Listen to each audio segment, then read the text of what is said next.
Cerita di episode kali ini teman-teman, ceritanya dibagikan oleh sobat kembara yang bernama Rafa yang asalnya dari Pasuruan, Jawa Timur.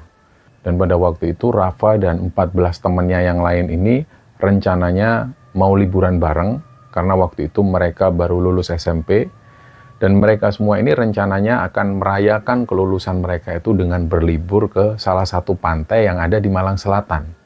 Hari itu pun tiba, Rafa dan ke-14 temannya ini berangkat menuju ke Malang. Mereka semua naik motor. Dan singkatnya, sesampainya di lokasi ini, kondisinya sudah sore hari. Dan mereka langsung segera untuk memutuskan mendirikan tenda di situ. Dan mereka memilih untuk mendirikan tenda itu tepat di dekat mulut goa. Di situ ada goa. Malam pertama mereka di sana itu cuma rombongan mereka yang camping di situ. Nggak ada siapa-siapa lagi. Nah, awalnya malam itu ya biasa saja, semua baik-baik saja.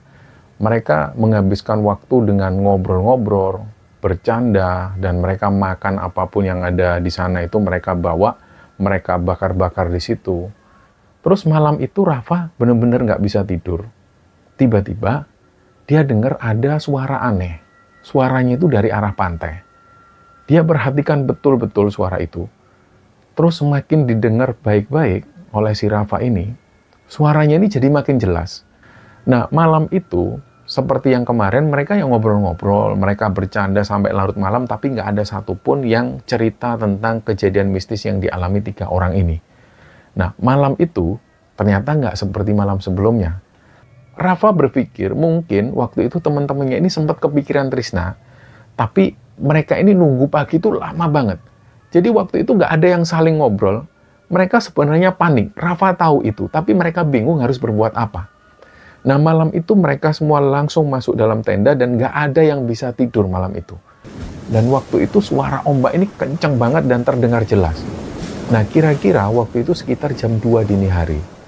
Dan pada saat mereka ini lagi duduk-duduk itu, tiba-tiba salah satu teman mereka yang namanya Andi ini, dia menunjuk ke tengah laut. Terus Andi ini bilang, itu apa ya? Awalnya Rafa ngira mungkin itu cahaya dari perahu nelayan atau apalah. Mungkin ada nelayan yang cari ikan, biasanya kan jam-jam segitu. Tapi ketika dilihat lebih seksama, mereka semua ini tiba-tiba melihat ini kayaknya bukan lampu perahu nelayan deh. Jadi mereka ini ngelihat